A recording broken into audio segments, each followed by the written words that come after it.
va chanter holy, holy, holy, holy, holy, holy. You are holy, you are holy, you are holy, holy, holy. Seigneur mon Dieu, tu es saint. Je vais chanter ta gloire dans ma vie.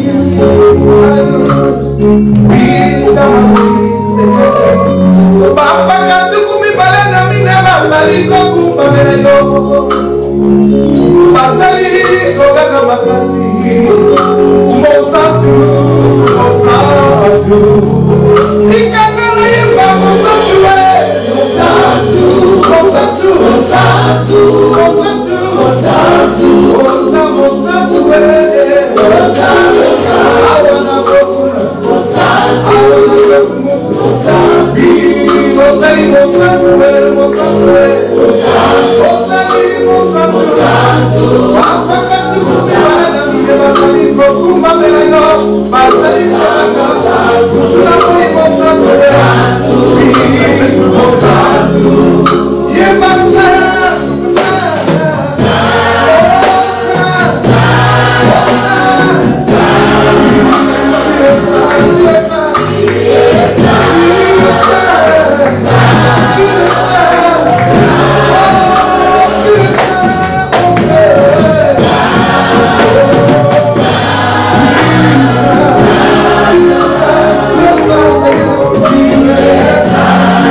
Alléluia, Alléluia.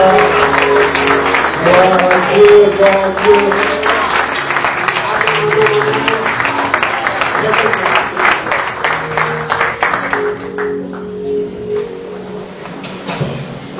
Voilà notre troisième jour. Nous sommes contents, nous bénissons le Seigneur. Il nous a visités, nous a fait beaucoup du bien. Et aujourd'hui, nous sommes à la fin de notre conférence. Et je salue les hommes de Dieu qui sont déplacés de partout, qui ont sacrifié leur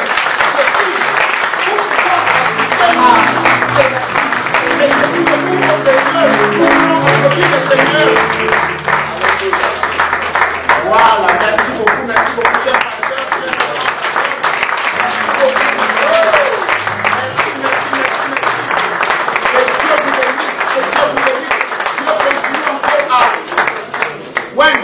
Amen. Et je vais demander à tous ceux qui sont là pour la première fois, en dehors de notre orateur, mais ceux qui ont mis pour la première fois leurs pieds dans notre temple, qu'ils se mettent debout, nous voulons aussi les accueillir.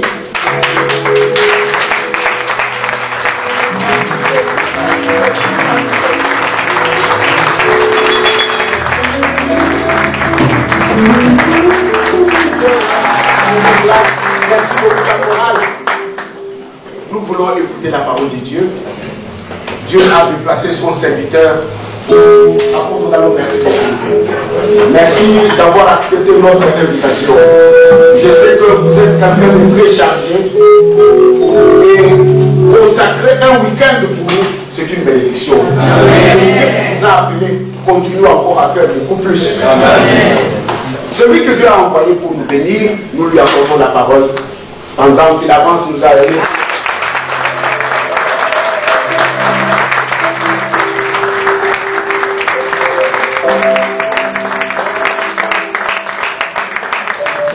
Nous sentons comme endettés vis-à-vis de toi. Yes. Et nous voudrions dire avec lui, comment rendrai-je à l'Éternel tous ses bienfaits avec. Mais nous voulons aussi encore avec le psalmiste dire ce qu'il a déclaré. Il a dit, mon âme, non seulement bénis l'Éternel, mais n'oublie aucun de ses. Enfin, nous te bénissons. Merci pour la vie que tu nous donnes. Merci de nous avoir rencontrés sur les chemins de notre folie, de nous avoir fait comprendre notre état de perdition, de nous avoir rendus capables de saisir la vie éternelle, mais aussi d'être appelés à ton service. J'ai toujours été étonné, malgré les années, malgré les exploits qu'il a accomplis au soir de sa vie, l'apôtre Paul ne pouvait s'empêcher de dire: je rends grâce à celui qui m'a jugé fidèle en m'établissant dans le ministère. Moi qui étais un blasphémateur, un persécuteur, mais j'ai trouvé grâce. Même au soir de sa vie, il se disait qu'il ne pouvait pas être appelé apôtre car il a persécuté l'Église. Il s'appelait même lui-même un avorton. Seigneur, merci. Chaque jour qui passe, permets-nous d'apprécier les grands saluts que tu nous as accordés. Amen. Et à cette heure, tu me donnes la possibilité de me tenir devant. Non pas que je sois meilleur que cet auditoire, mais simplement ta grâce, afin que par ma petite personne, que ton peuple puisse être édifié. Fais-moi un canal fidèle pour ta gloire et pour l'édification de cette multitude au nom de Jésus. Et nous disons Amen. Amen.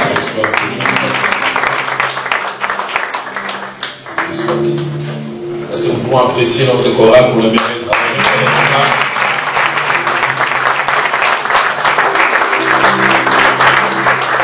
Ma délégation et moi, nous disons merci au Seigneur qui nous a gardés, moi de l'Afrique, juste d'abord à Paris, et puis avec eux de Paris, juste ici, nous bénissons le Dieu qui a pris soin de nous. Un grand merci au docteur Kani.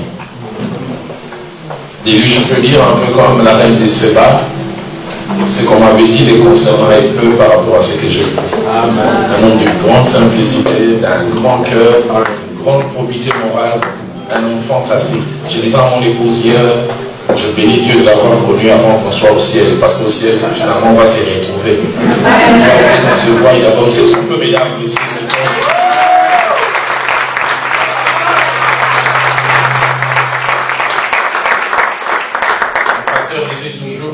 Un bon leadership, c'est un signe d'amour. Quand Dieu nous aime, il nous donne de bons leaders. Quand Dieu ne vous aime pas, il vous donne des leaders de moindre qualité. Je répartirai tout à l'heure, enfin, de soirées avec de merveilleux souvenirs, et parmi lesquels la merveilleuse équipe que j'ai rencontrée. J'ai rarement vu des équipes pastorales aussi soudées, unies, complices. Docteur Kali, pasteur Marlise et pasteur Florine. Est-ce qu'on peut m'aider à apprécier?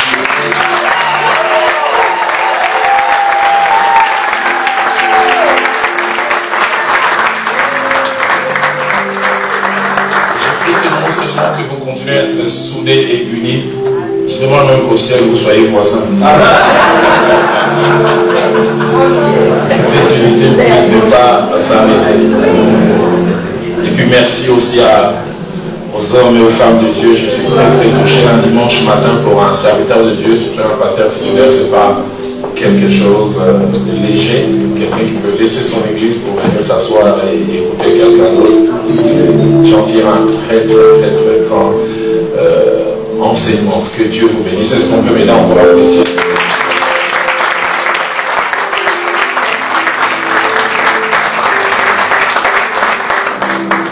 Un effort pour les vins à Paris, je me disais je ferai un effort pour leur dire un petit mot en allemand. J'ai essayé, ça va marcher. Je me suis dit surtout je ne vais pas tomber dans les pièges d'un prédicateur américain. Vous savez, ces gens quand ils viennent en Afrique pour avoir une proximité avec nous, après la plupart du temps comment nous saluer. Alors un prédicateur américain avait quitté les États-Unis au Texas. Il est arrivé dans une ville chez nous au Congo central qui sent tout.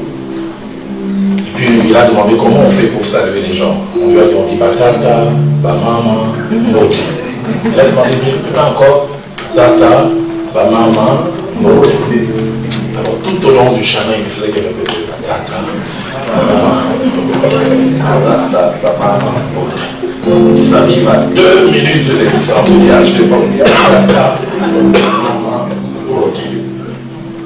Juste au moment de la prédication, il monte, il dit, vous ne savez pas que je connais votre langue. Et je vais vous saluer dans votre langue. Et puis avec beaucoup d'audace, il dit Batata, Bambote, Maman.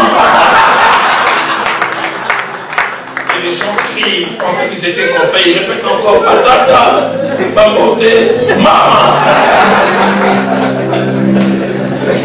Alors j'ai dit, je ne vais pas faire comme lui.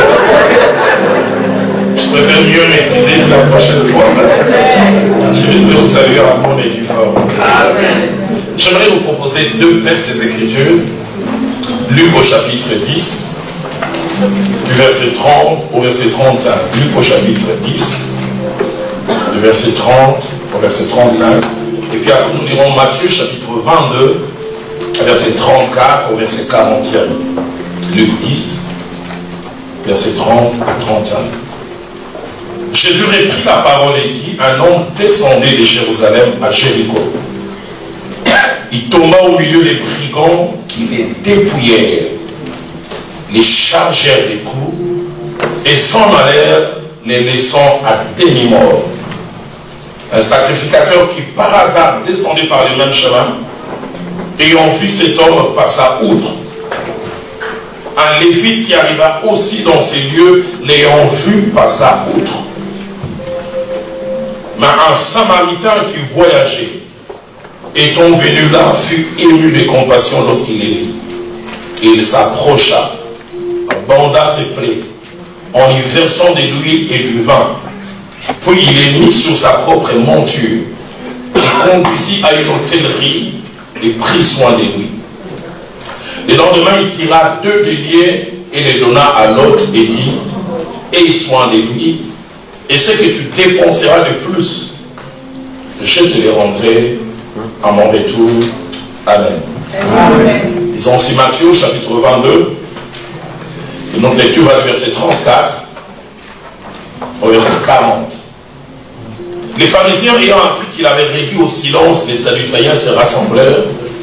Et l'un d'eux, docteur de la loi, lui fit cette question pour l'éprouver. Maître, quel est le plus grand commandement de la loi?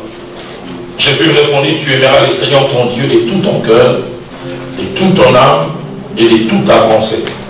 C'est le premier et le plus grand commandement. Et voici les seconds étranges. Jésus dit, qui lui est semblable? Tu aimeras ton prochain comme toi-même. De ces 2 commandements, dépend de toute la loi et les prophètes. Amen. Amen. Je prie durant quelques minutes partant de ces deux textes, mais principalement le premier texte de Luc chapitre 10, versets 30 à 35, où il est question de la parabole célèbrement connue comme étant la parabole du bon samaritain. Je voudrais parler sur le thème la parabole du bon samaritain et les trois philosophies de vie. La parabole du bon samaritain et les trois philosophies de vie. Nous allons les voir tout à l'heure au travers de ces textes partant duquel bien des choses ont été enseignées, bien des prédications ont été faites. Nous allons faire ressortir trois philosophies de vie. Nous verrons la philosophie que j'appelle du brigand ou des brigands. Je prie que vous ne fassiez pas partie de cette philosophie. La deuxième philosophie sera la philosophie du sacrificateur et du lévite. Et la troisième philosophie, c'est la philosophie du bon samaritain. Et je prie à la fin que vous et moi, soit nous puissions nous retrouver comme étant déjà de ceux et celles qui pratiquent ou pratiquaient la philosophie du bon samaritain, ou alors qui prennent la décision de la pratiquer. 9 choses que je dis alors que je pose le fondement ou les décors de mon message. La première, c'est que lorsque nous parlons de philosophie de vie, nous voulons parler de deux choses. Nous voulons parler premièrement de façon de réfléchir, façon de penser et façon de concevoir qui devient un style de vie. Façon de réfléchir, façon de penser ou de concevoir les choses qui devient un style de vie ou influence notre façon d'être et de faire des choses. Quand nous parlons encore de philosophie de vie, nous voulons parler d'un ensemble de valeurs auxquelles on croit et on s'attache qui dirigent notre comportement. Ensemble de valeurs auxquelles on croit et on s'attache et qui dirigent notre comportement. Dans 1 Corinthiens chapitre 4, verset 17, l'apôtre Paul écrivant aux Corinthiens, écoutez ce qu'il leur dit. Il dit, je vous ai envoyé Timothée qui est mon enfant bien-aimé et fidèle dans les Seigneurs. Écoutez ce qu'il ajoute. Il vous rappellera quelles sont mes voies en Christ. Mes voies en Christ. La version Tord dit, il vous rappellera quels sont mes principes de vie en Christ. La version français courant dit, il vous rappellera les principes qui me dirigent dans ma vie. La version parole de vie dit, il vous rappellera les règles qui guident mon comportement. La version anglaise NIV, il vous rappellera quelle est ma philosophie de vie. Deuxième vérité, alors que je pose toujours les décors et les fondements de mon message, c'est que chacun de nous, consciemment ou inconsciemment, a une philosophie de vie. Une façon de se comporter. Échelle des valeurs auxquelles il a adhéré et qu'il pratique. Troisième vérité, alors que je pose toujours les fondements, c'est que les philosophies de vie peuvent avoir deux visages.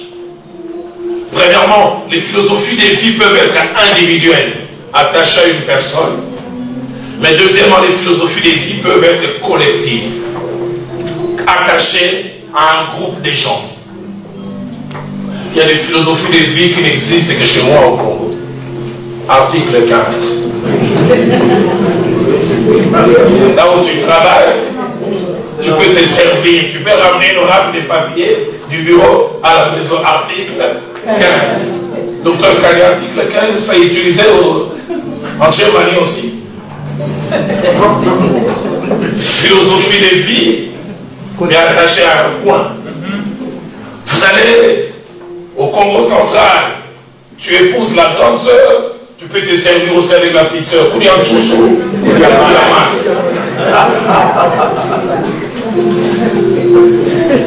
Philosophie de vie qui peut être individuelle, mais ça peut aussi être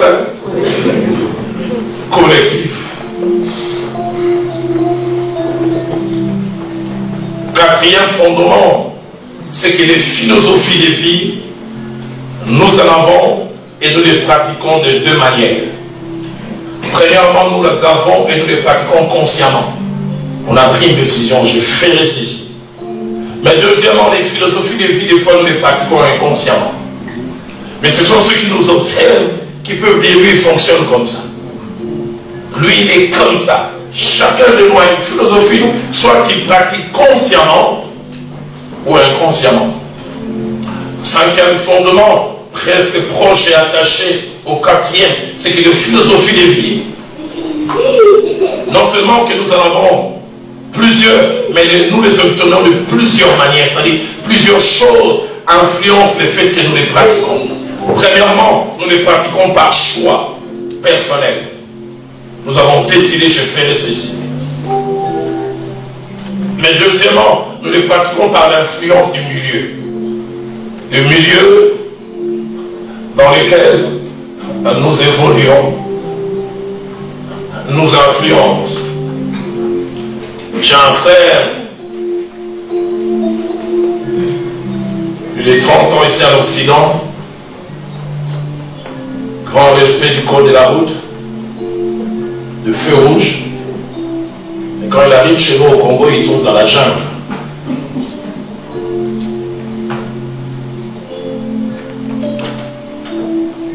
Un jour vers 20h, dans une petite ruelle à Gombe, chez nous, je m'arrête à un feu vert vers 20h. Un feu rouge plutôt. Quelqu'un me dépasse et me salue, il dit conducteur européen, bonjour. Il était étonné de voir quelqu'un en Afrique. En plus, là où il n'y a personne et qui respecte le feu. Mais cet ami me dit, oh non, quand j'arrive ici, je deviens aussi un peu fou comme vous. Et quand je retourne chez nous, je retrouve nos réflexes. On les a par choix, on les a par l'influence du milieu. Et vous savez, il y a des milieux qui ont des philosophies et des vies étranges. Je suis arrivé un jour à l'Équateur en 2002, je devais prêcher, et puis j'entends un père de famille en train de crier sur son garçon aîné. Et c'est là où j'ai appris, bon, il y a des tribus qui sont comme ça.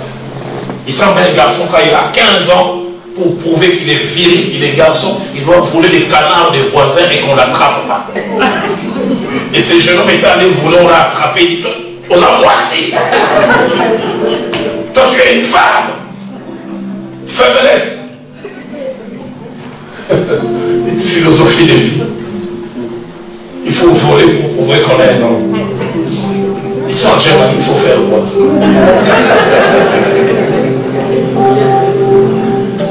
Mais derrière les choses, il y a des gens qui ont une philosophie de vie par réaction. Ils ont vécu des choses, comme nous en avons parlé tout à l'heure de cette semaine, des coups. Alors désormais, vous voyez quelqu'un qui ne fait plus confiance. Il le faisait avant. Mais il a reçu des coups, il dit, moi, plus jamais. Ce n'est pas une philosophie de vie avec laquelle il est né, c'est une réaction par rapport à quelque chose qu'il a vécu. Et une femme qui a vécu avec un homme difficile et tout, cet homme meurt. Moi, je n'ai pas la casse sous jamais. Célibataire jusqu'à la mort. Moi, je ne me marierai plus jamais. Sixième vérité, sixième fondement, c'est que notre philosophie de vie influence et influencera nos relations avec les autres. Nos amitiés, notre vie de couple, qu'il est difficile, il est dur et triste de vivre avec quelqu'un avec qui vous n'avez pas même philosophie de vie. Nous en parlerons tout à l'heure, qu'il est triste de faire partie de la philosophie du bon samaritain et d'épouser un brigand. Septième vérité, c'est que parmi les trois des philosophies de vie que nous allons voir tout à l'heure, deux sont à encourager, deux sont à ne pas encourager en tant qu'enfant de Dieu. C'est la philosophie du sacrificateur et du lévite, et puis la philosophie des brigands. Mais il y a une philosophie qui est encouragée, c'est celle du bon samaritain. Huitième et avant-dernier fondement, c'est qu'aucune des philosophies que nous allons voir n'est un acquis définitif. Même les philosophies qui sont mauvaises celle de brigands, ou celle du sacrificateur ou des lévites, peut s'en débarrasser et acquérir une autre philosophie. Mais malheureusement, même la bonne philosophie que nous allons voir, celle du bon samaritain, on peut la perdre aussi. On peut l'avoir eu un moment et par un concours de circonstances, la perdre ou décider de ne plus l'avoir. 9e et dernier fondement, c'est que toutes les philosophies que nous allons voir ont affaire à une réalité, notre relation avec l'autre. L'autre. Quand je dis l'autre, c'est notre vis-à-vis. Quand je parle de l'autre, je parle de celui qui existe mais qui n'est pas moi. L'autre, c'est cette personne à votre côté. Aidez-moi à dire à votre voisin, tu es mon autre.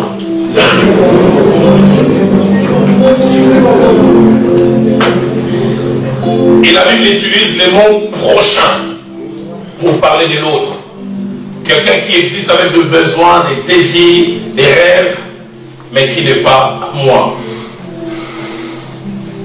Et l'autre est placé au centre, non seulement de l'enseignement de notre Dieu, mais l'autre est placé aussi au centre de l'enseignement de Jésus. Dans Matthieu chapitre 22 que nous avons lu au départ, versets 34 à 40, un docteur de la loi, c'est-à-dire un connaisseur des Écritures, il avait dit, il vient poser la question à Jésus, quel est le plus grand commandement? Je veux savoir, peut-être que je néglige le commandement qui est le plus important et je donne de la valeur au commandement qui ne le mérite pas. Étrange, quand Jésus répond, il ne répond pas en une fois, il répond en deux fois. Et qu'est-ce qu'il fait en répondant en deux fois? Il met quasiment les 10 commandements dans un seul. Il dit le plus grand commandement, c'est d'abord Dieu. Tu aimeras le Seigneur ton Dieu de tout ton cœur, de toute ton âme. Il dit c'est le premier et le plus grand. Et puis il y a un deuxième, mais il dit qu'il lui est semblable. Alors qu'il dit qu'il est semblable, dans les contenus, ils sont différents. Mais il dit, celui qui est semblable, c'est que tu aimeras ton prochain comme toi-même. Tu aimeras l'autre comme toi-même. Et nous, on va poser la question à votre voisin, est-ce que vous aimez l'autre comme vous-même? Et laissez-les répondre. Laissez-les répondre. J'entends quelqu'un qui dit, laisse-moi réfléchir. Et j'entends quelqu'un d'autre dire, moi je suis amoureux de moi-même. Tu aimeras ton prochain comme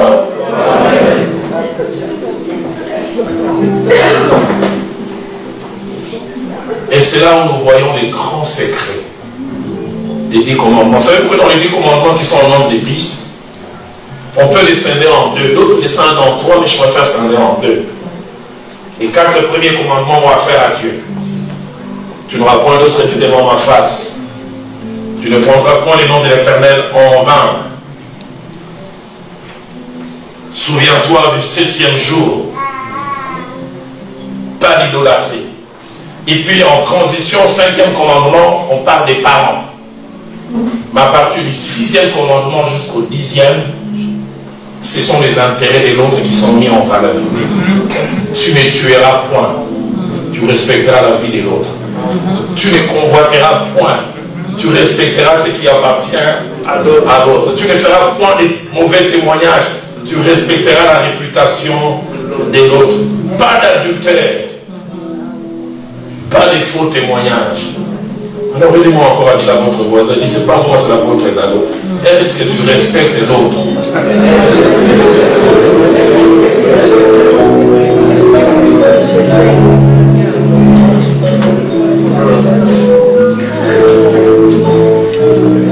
Et cet enseignement de Luc chapitre 10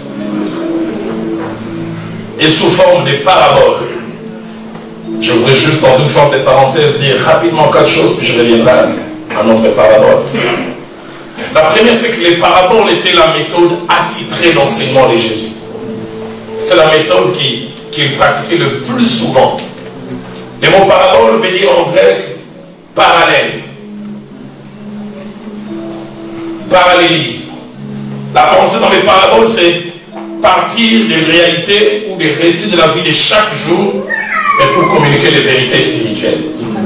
Ce qui est visé, c'est une vérité spirituelle, mais pour les hommes est comestible On parle de la vie de chaque jour. Mon pasteur disait les paraboles, c'est un peu comme une mère qui veut aider cet enfant de 8-9 mois à manger des arachides, mais comme l'enfant n'a pas encore des dents, la maman essaie de mâcher, et puis il aide simplement l'enfant à...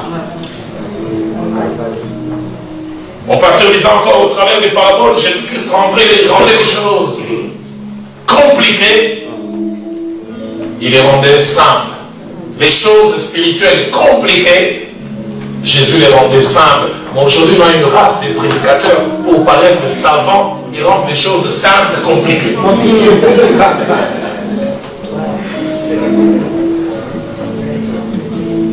Je suis chaque fois étonné par des jeunes gens qui sortent de la faculté ou d'une cérémonie de collation comme hier.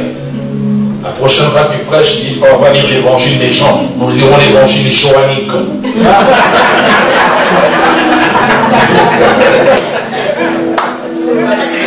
Il faut montrer qu'on vient de l'Institut biblique.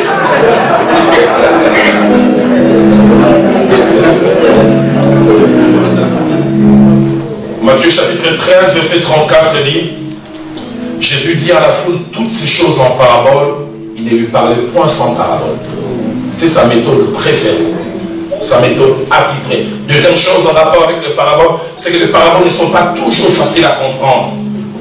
La plupart des fois, sans explication, on peut manquer leur vrai objectif.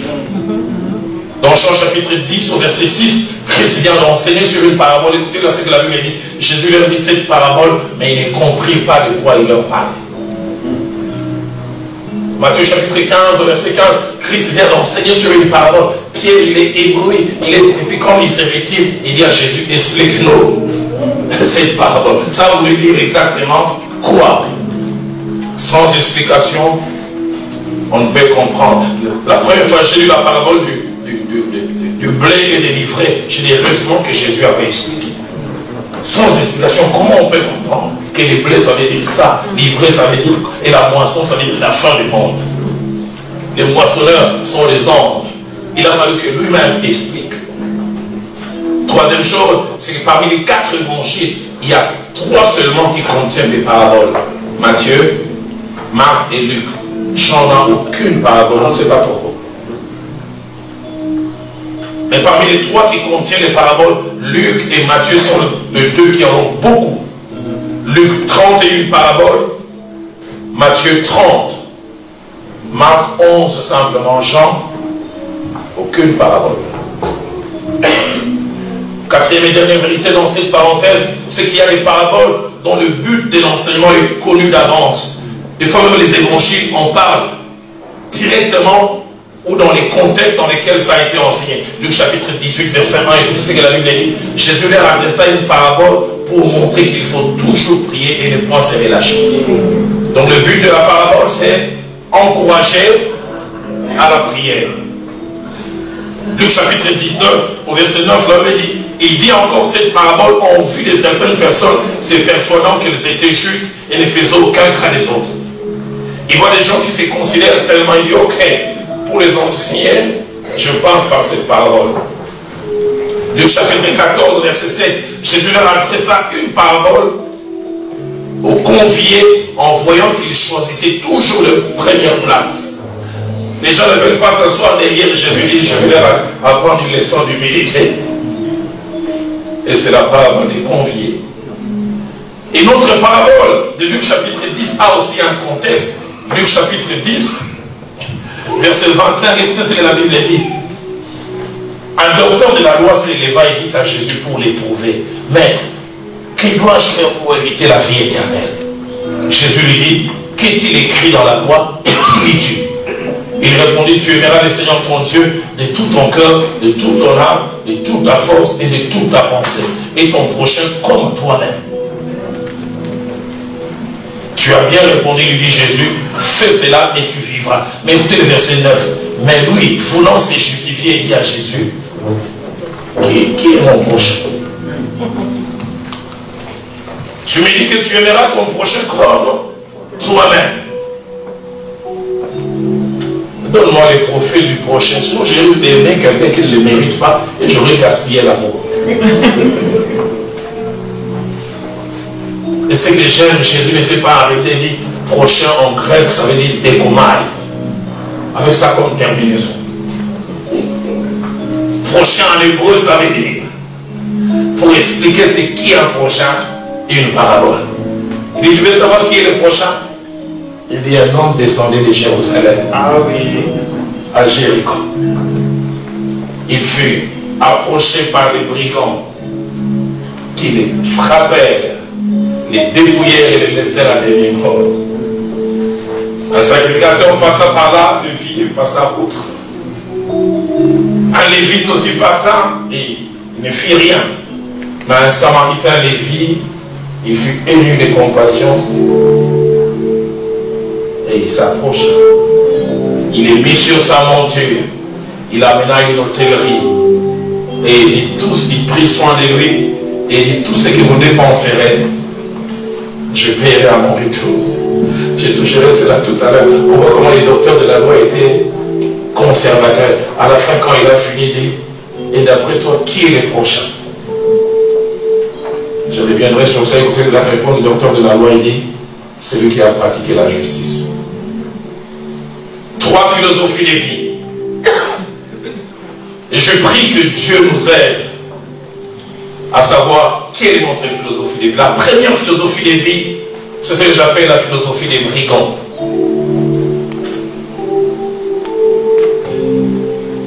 Trois choses qui je fais sortir déjà au début. C'est que dans ces textes, la philosophie des brigands est pratiquée par un groupe de gens, pas par un individu. Deuxième des choses, triste à dire, notre monde est rempli de gens qui pratiquent la philosophie des brigands. Troisième chose, je l'ai dit avec tristesse, malheureusement la philosophie des brigands se retrouve même à l'église. Et même dans les sacerdoces.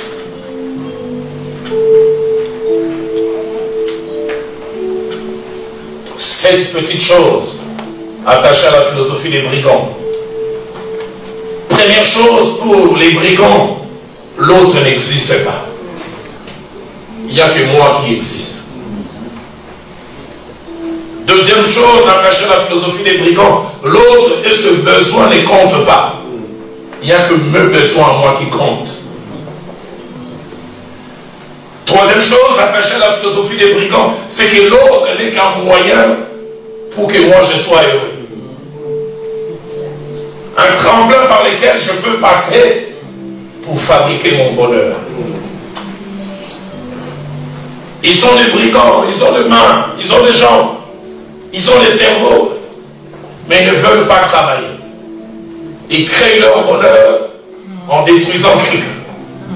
La veille, il rencontrait quelqu'un, il fait quoi? Il est frappé. Le but de le frapper, c'est les neutraliser. Et la veille, il est dépouillé. Les brigands sont prêts à créer leur bonheur en faisant du mal aux autres. Aidez-moi à dire à votre voisin, moi je ne suis pas brigand, mais toi je ne suis pas sûr.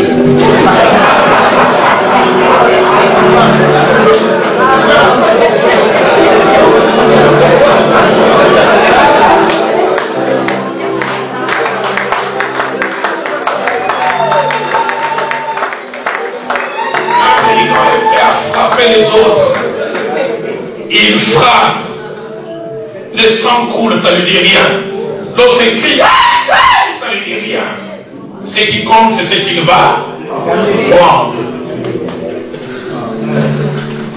Elle va dire à ton voisin, je sens l'esprit me dire que tu es brigand, mais j'hésite.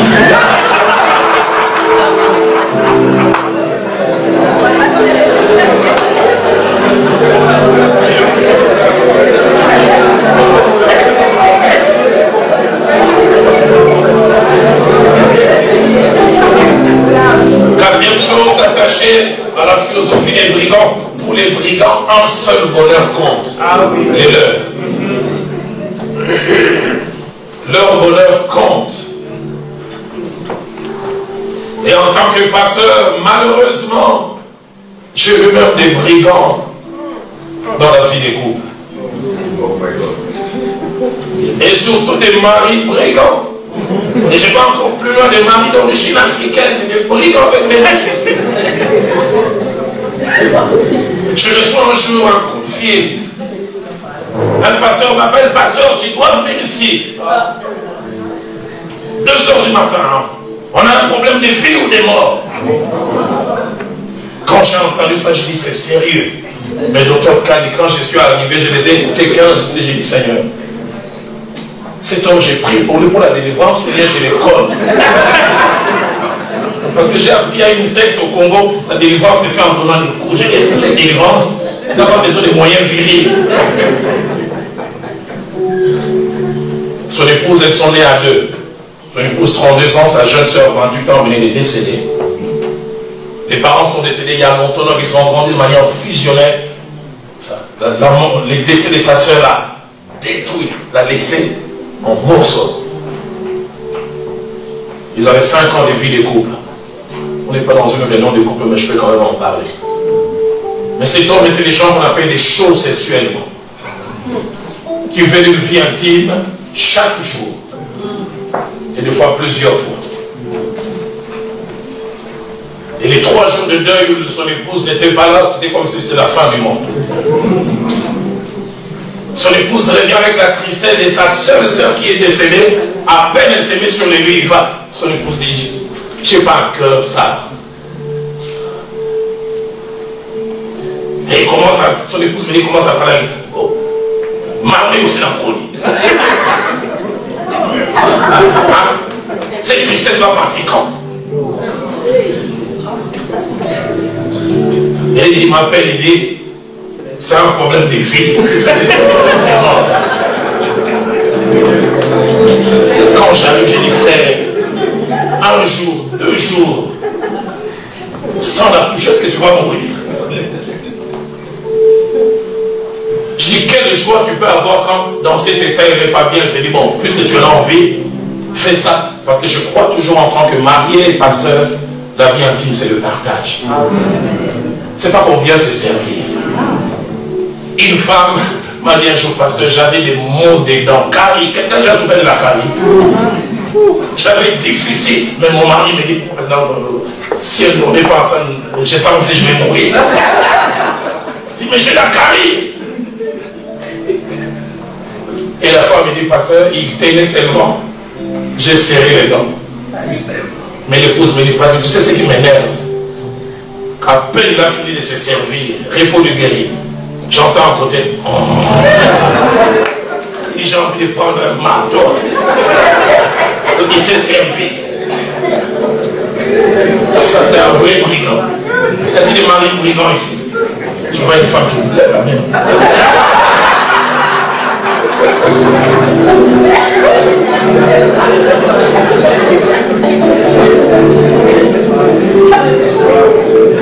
J'entends une femme là au fond, oh c'est Dieu vraiment qui nous a accordé pour que vous m'ayez. Une autre en train de dire, l'apôtre d'Arla c'est un homme de Dieu.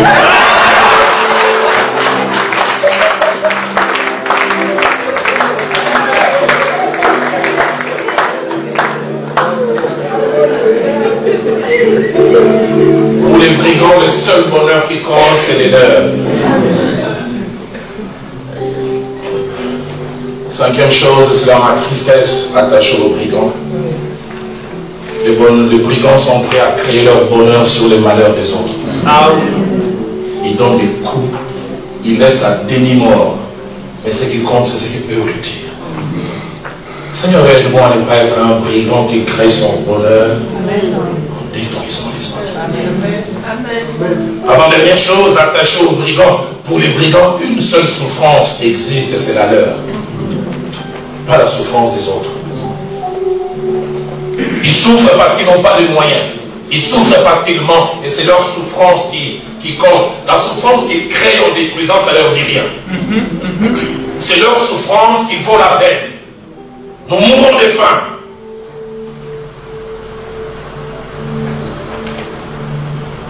Dernière des choses, c'est que la philosophie des brigands est attachée à quelque chose que j'ai enseigné hier, par la méchanceté.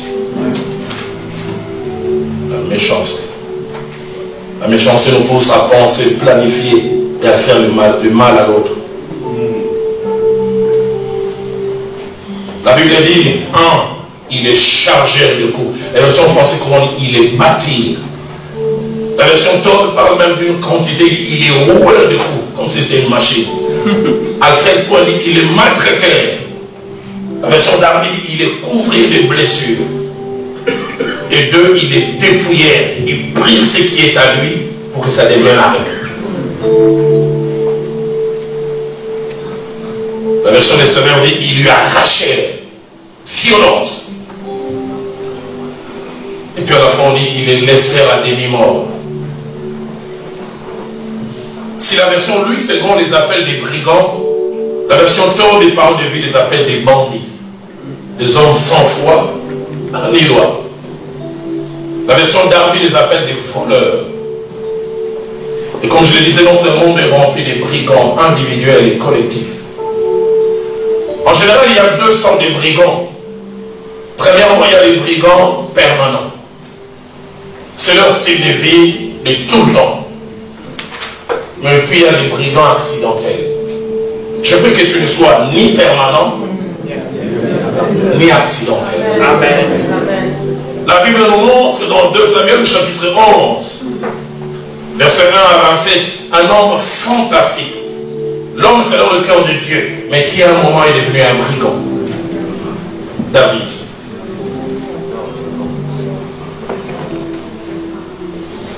Un petit moment d'inattention l'a amené à fonctionner comme un brigand. Il a vu la femme d'autrui alors qu'il était sur le toit de la maison. Il a posé la bonne question, on lui a donné la bonne réponse, mais il a eu la mauvaise attitude. De qui était l'épouse pour savoir est-ce qu'elle appartient à un autre ou elle est seule? On lui dit c'est la femme d'Uri, elle appartient à un autre. Les brigands, Dieu à la convoitise, dit quoi? Ça appartient à l'autre, mais amenez la convoitise. Mais David, c'est la femme d'autrui, je suis le roi. Et il va avec, et la femme tombe enceinte. Mon pasteur, le frère Jacques-André Vernon disait ceci: le péché est une réalité ingérable. Amen. Le péché est prolifique. Avec le péché, on ne sait jamais dire j'irai de là jusque là et je vais m'arrêter. Le péché vous amènera à faire des choses auxquelles vous n'avez jamais pensé. David pensait simplement à un petit moment d'amusement et puis ça allait s'arrêter. Mais quand on vient lui dire elle est enceinte, troublé. Donc c'est dans le cœur de Dieu qui passait ses temps à composer des psaumes et à chanter pour Dieu.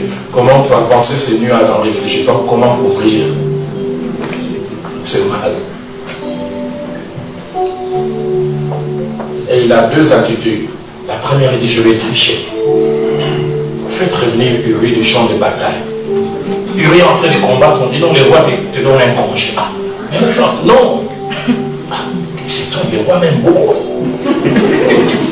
Avant, c'est la jamais reçu d'audience par les royaumes. C'est juste les gens des rois. Alors comment ça va? Oh, je voulais te donner un petit congé. Va chez toi à la maison. Ah, Uri est étonné. Pourquoi c'est moi? Mais ce qui me frappe dans ces textes, c'est que Uri est plus loyal à David que David vis-à-vis de lui. Quand il dit à Uri, rentre chez toi, écoutez la réponse d'Uri. Comment irais-je passer du bon temps avec ma femme alors que l'élite d'Israël est en train de combattre? Donne Uri dans ta maison. Un homme loyal, un homme à un standard élevé. David regarde et dit, j'ai l'impression que ça ne va pas marcher. Il dit, on va aller pousser, aller voir sa femme et des forces. Allez, Uri, viens, on va prendre un peu. Bon, nous on a prié. Champagne sans alcool, le reste avec alcool. Tchitchi, Uri. Uri encore, tchitchi. Encore un coup, tchitchi. Uri est ivre. Mais malgré l'ivresse vous fait perdre le contrôle.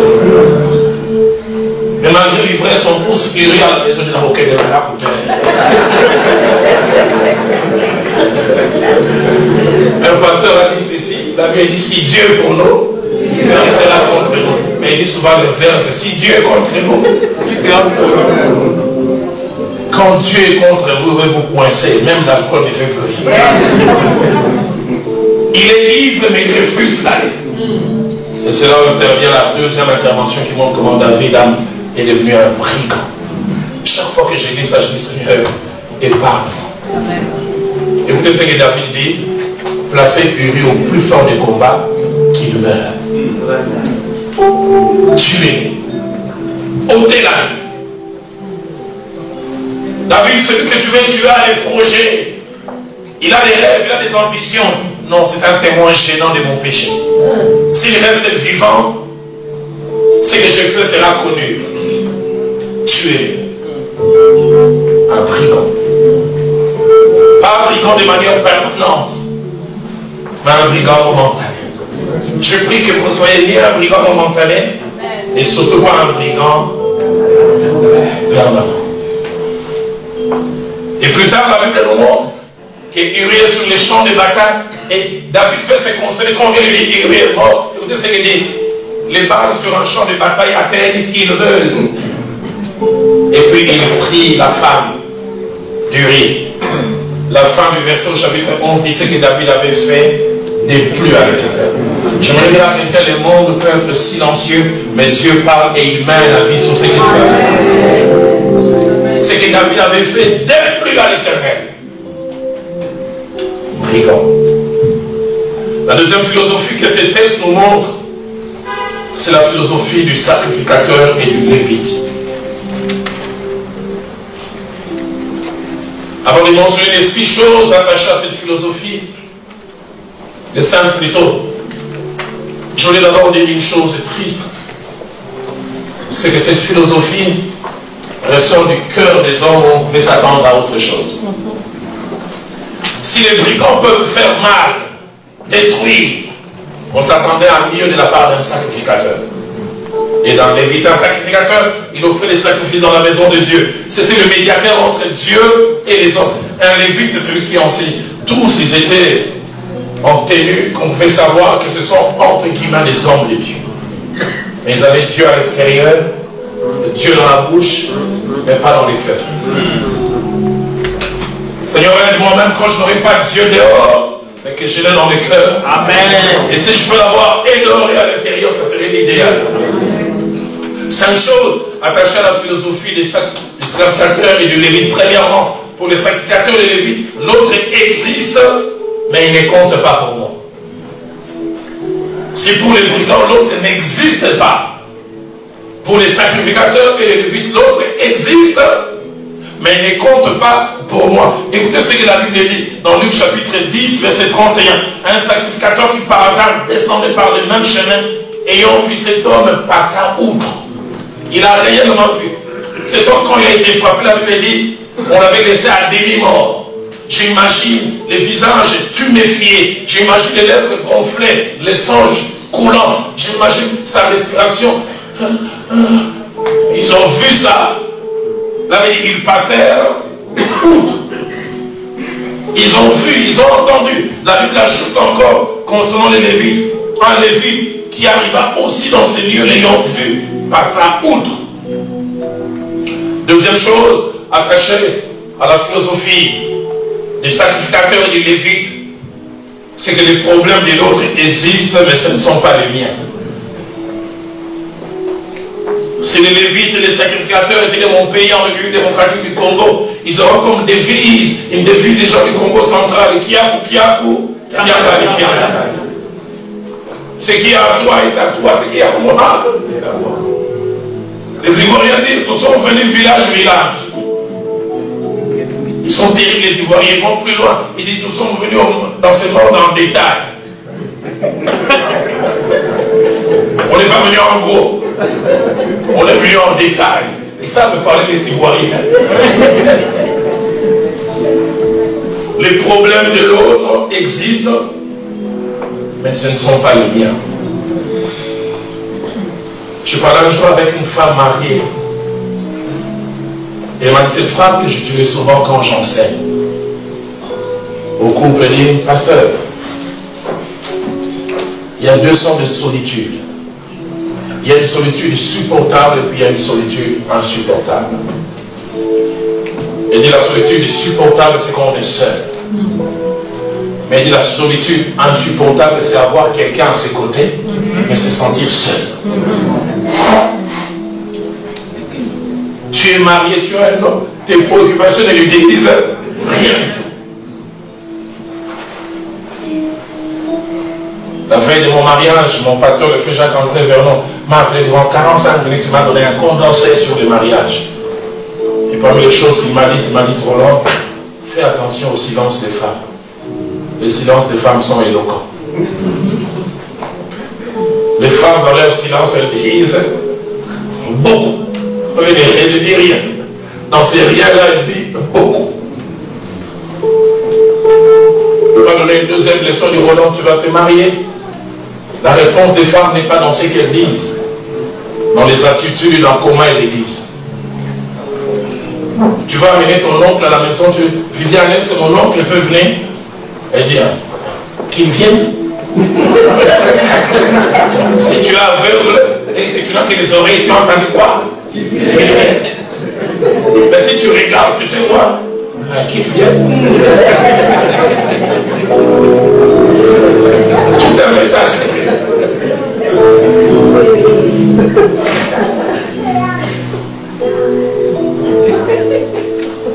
Pasteur Vernon me dit, Roland, la femme peut t'appeler à la conversation, mais tu as l'impression qu'elle est en train de faire un monologue. Tu reviens du travail, tu es en train d'effacer, tu entends seulement écrire. Ah, vieille.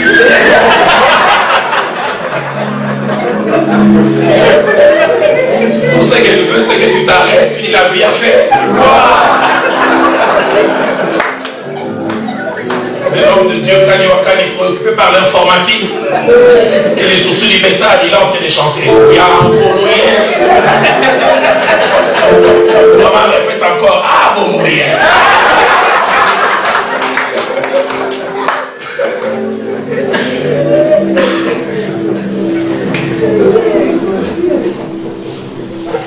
J'aime bien ces textes quand la Bible parlant de cet homme, le mari de Anne. La Bible dit quand Pénine a mortifié Anne, la Bible dit Anne pleurait et ne mangeait pas. Mais je suis frappé, c'est que la Bible dit, son mari venait et disait, pourquoi pleures-tu? Et ne manges-tu pas? Ça fait du bien d'avoir des problèmes, se rendre compte que ça intéresse l'autre.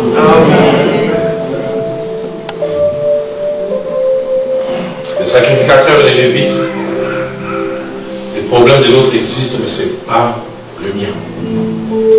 Troisième chose, attachée aux sacrificateurs et les lévites, c'est que je ne perdrai pas mon temps et mes moyens pour l'autre. Il voit un homme en danger, mais peut-être j'ai un culte à célébrer. Si je me mets à les soigner, je serai en retard. Ils ne veulent pas perdre pour l'autre. Quatrième et avant-dernière chose, attachée à la philosophie du sacrificateur et du lévite, elle est caractérisée par l'insensibilité et l'indifférence.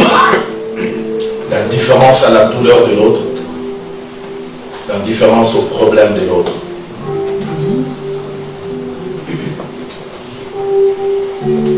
Cinquième et dernière chose attachée à la doctrine du sacrificateur de Lévite, c'est que ceux qui la pratiquent, ce n'est pas un problème de moyens, c'est un problème de volonté.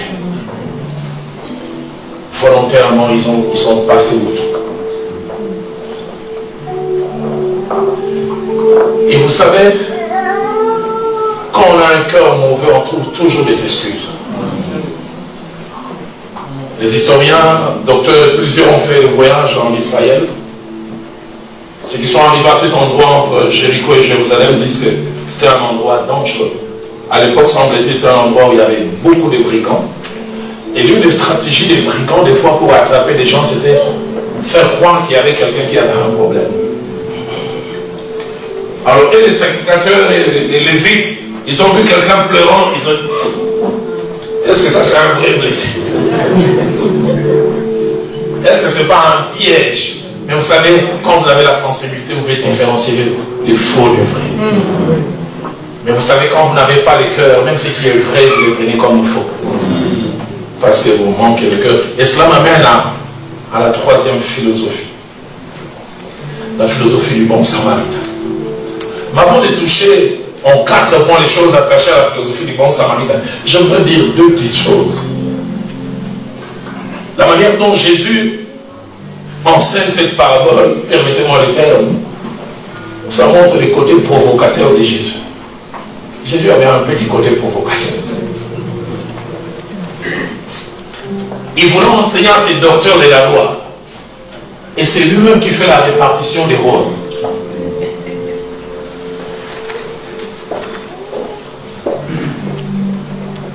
Il fait sortir les bons du Samaritain. Or, à l'époque, en Israël, les Samaritains étaient méprisés. Ceux qui ont étudié la Bible savent qu'après la captivité, d'abord déjà au moment de la captivité, on avait dépouillé toute la population. On avait mélangé et les Babyloniens et ceux qui étaient restés. Et ceux qui étaient restés, il y a eu mélange. Et tellement mélange que les Samaritains ont commencé à pratiquer l'idolâtrie. Plus tard, quand le royaume est devenu un, la Samarie était au milieu, la Galilée au-dessus et la Judée, on méprisait les Samaritains parce qu'ils faisaient du syncrétisme, une sorte de mélange. On retrouve cela plusieurs fois dans la Bible. Jean chapitre 8, verset 48.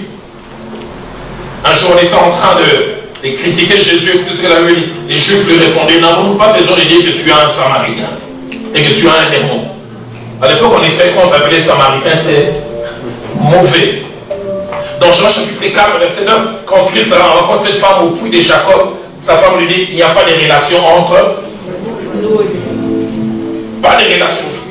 Jean chapitre 4, verset 9, placez-moi ça. C'est la femme samaritaine qui parle. Et dit, les Juifs, en effet, n'ont pas de relation avec... La femme samaritaine lui dit, comment toi qui es juif, me demandes-tu à moi, qui suis une femme samaritaine, les Juifs, en effet, n'ont pas de relation avec les Samaritains. Pas de relation. Et Christ a enfin devenu un docteur de la loi qui s'estime supérieur aux Samaritains. Jésus dit, je vais lui enseigner. Les mâles, je vais les faire sortir du Samaritain et du Lévite. Et les bons, je vais les faire sortir du Samaritain. La deuxième des choses, c'est là où je disais, je vais revenir pour le docteur de la loi, il est terrible. Quand finalement les bons sortent du Samaritain, Jésus lui pose la question à la fin, et qui est le prochain? Les docteurs de la loi, difficile à dire, c'est les Samaritains. Il dit simplement, c'est lui qui a fait justice. Parce qu'il se sent gêné de dire que le bien peut sortir. Et ça, c'est le côté provocateur de Jésus. Il voulait dire, je vais vous montrer qu'il ne suffit pas d'avoir l'étoffe extérieure, il faut avoir l'intérieur. Mais il voulait aussi dire, on peut avoir l'extérieur qui ne convient pas, mais produire le bon là où c'est qui ont l'intérieur. Quatre choses attachées à la philosophie du bon samaritain, avant que j'invite mon distingué confrère, le docteur Kanyowakana, à venir prier pour nous tous. Je dis nous tous, moi et moi. Première chose attachée à la philosophie du bon samaritain, c'est que l'autre existe. Il est une partie de moi-même. L'autre existe. Il est une partie de moi-même. Il est même ma prolongation. Est-ce que sentez-vous en l'autre une partie de vous-même? Deuxième chose attachée à la philosophie du bon samaritain, c'est que le vrai bonheur est partagé. Mon pasteur, le frère Jacques-André Vernon, disait ceci, on ne peut pas être heureux en étant tout seul. Quelle tristesse d'être heureux, se réjouir, manger à sa faim et tout autour des gens meurent de faim. On ne peut pas être heureux en étant tout seul. Troisième chose, attachée à la philosophie du bon samaritain, elle nous rend capable d'être prêt à perdre, à dépenser pour que l'autre gagne. Amen.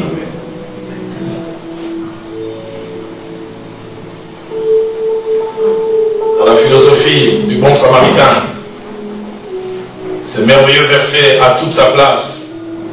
Acte 20, verset 35, quand il est dit qu'il y a plus de bonheur à donner qu'à recevoir. Ceux qui ne font pas partie de cette philosophie, leur bonheur vient de l'opposé et leur bonheur est plus à recevoir qu'à donner. Mais ceux qui font partie de la philosophie du bon samaritain, ils estiment qu'il y a plus de bonheur à donner qu'à recevoir. Si votre bonheur est quand vous donnez, alors vous êtes élevé. Amen. Si votre vrai bonheur est lié à recevoir, vous êtes encore au plus bas. Quatrième et dernière chose, pour la philosophie du bon samaritain, avant d'être un problème de moyens, c'est d'abord un problème de volonté et de cœur.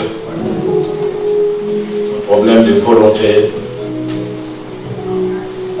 et de cœur.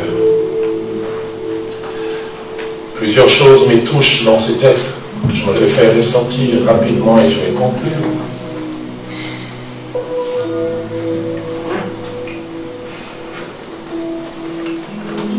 La première, c'est que parlant du Samaritain, la Bible dit au verset 33, il voyageait.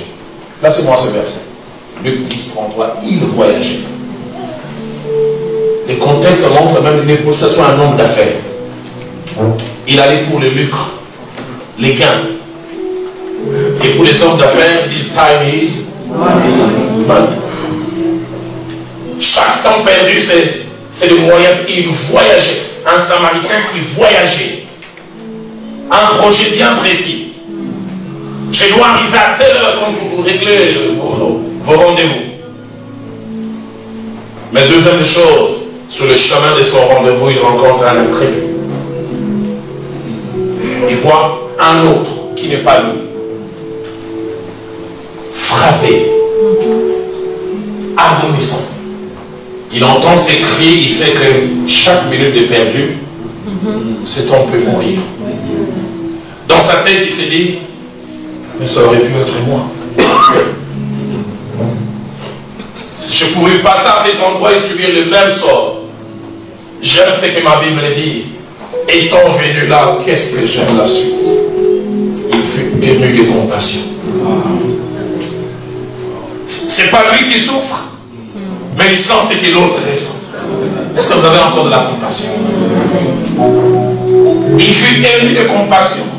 Quand je parle de ça, Christophe, mon jeune frère ici, lui, il n'a pas de souvenirs. Moi, j'ai plein de souvenirs. Après moi, il y a Rémi, son grand frère, mon petit frère. Je disais à Rémi, quand on grandissait, Rémi a la sensibilité avec S majuscule. Rémi n'aimait jamais m'accompagner. À l'époque, on n'avait pas des hôpitaux, des dispensaires. Ceux qui ont grandi à mon époque connaissent ce mot, dispensaire. Demandez à ton voisin, est-ce qu'il connaît le dispensaire?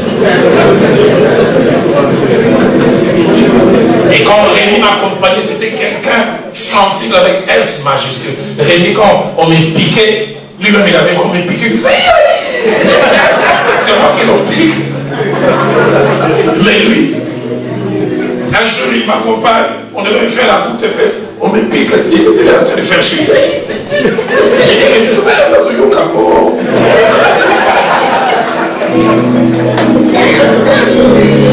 les bons samaritains, ils ressentent ce que l'autre ressent. Il fut ému de compassion.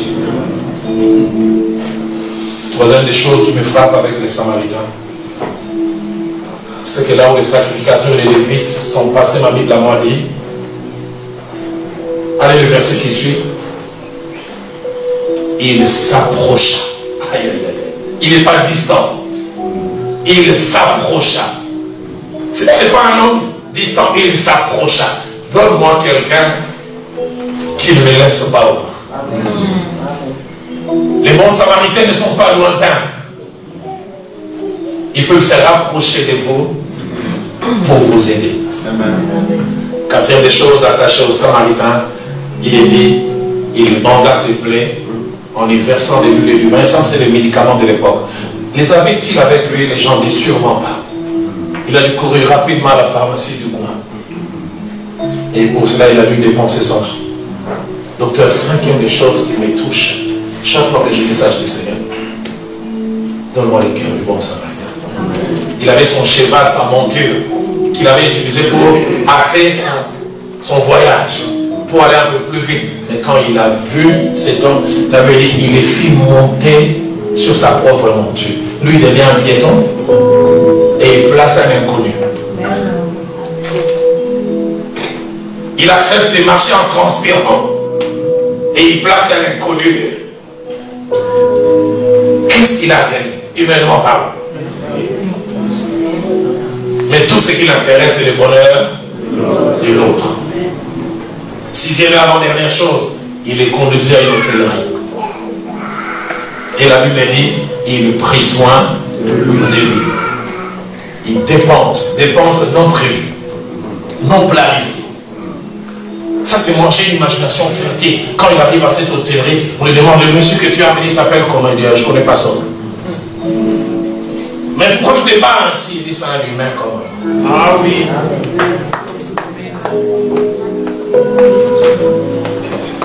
Chez nous, on aide pour d'autres motivations. Si on était chez nous, nous combo et de la maquette.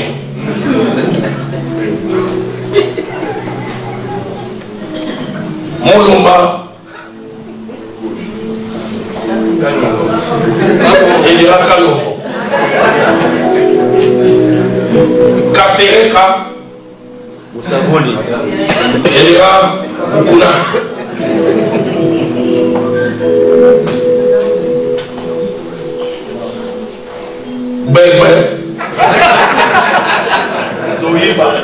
Voilà, et de la Zoïba.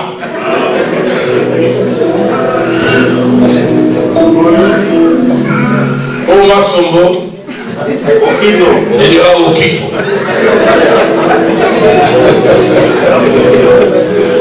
Il y a des Samaritains, un inconnu, quelqu'un qui n'a aucun lien avec lui. Et la septième des choses, ce qui me touche, on va au dernier verset. Ça montre que ce n'est pas un engagement momentané, mais un engagement permanent. Écoutez ce qu'il dit. Prends soin de lui. Le lendemain, c'est qu'il a perdu même une journée. Le lendemain, sûrement il a perdu une affaire. On a dû l'appeler, oh monsieur, cette affaire devait être traitée à 20 ans comme tu n'es pas venu. Dans son cœur, une affaire est perdue, mais une vie a été gagnée. Le lendemain, il tira 2 deniers, les donna à l'autre et dit, et soin de lui. Et ce que tu dépenseras de plus, je te les rendrai à mon retour. C'est-à-dire, je reviendrai encore. Amen. Je ne peux pas les faire seulement maintenant. Je reviendrai. Alors, aidez-moi avant que je ne puisse conclure de poser la question à mon voisin. Brigand, Samaritain, ou Lévite ou sacrificateur. Posez-lui la question. On a laissé lui répondre.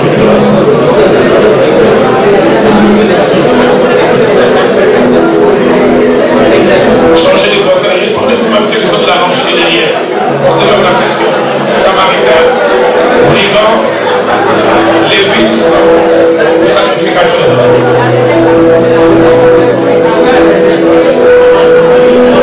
Avant que je n'ai conclu en ces choses, je voudrais simplement dire ces 2 choses. La première, combien nos vies en société, en famille, en couple seraient meilleures s'il y avait moins de brigands. Combien la vie en société, en famille et même en couple serait meilleure s'il y avait moins de sacrificateurs et des lévites. Que c'est triste d'avoir un mari brigand. Que c'est triste d'avoir une épouse brigande. Que c'est triste d'avoir un mari sacrificateur ou lévite. Mais combien ça serait merveilleux si nos familles, nos couples étaient remplis de bons samaritains. Amen. Et à s'oublier pour l'autre. un Samaritain et agir comme il a agi, c'est pas naturel. C'est pas quelque chose avec lequel on est. Ça vient de la relation avec Christ. Et dans Jean chapitre 15, verset 5, sans moi, vous n'êtes rien. Et dans Romains chapitre 5, verset 5, la Bible déclare l'Esprit des dieux verse en nous l'amour de Dieu. C'est dans la relation avec lui que nous avons cette qualité d'amour qui est en laquelle on appelle l'amour agapao. Dans la Bible, il y a 3 sortes de mots pour parler de l'amour. Il y a l'amour eros. C'est l'amour qui anime un homme quand il a tiré vers une femme. Et puis il y a le deuxième mot. Attaché à l'amour, ça c'est l'amour vis-à-vis d'un ami. C'est cet amour qui animait Jonathan avec David. Et puis il y a l'amour que seul Dieu peut avoir. Dieu a tant aimé le monde qu'il a. L'amour agapao. Et c'est cet amour qui qualifie les bons samaritains. J'aimerais nous inviter à baisser nos têtes dans la prière.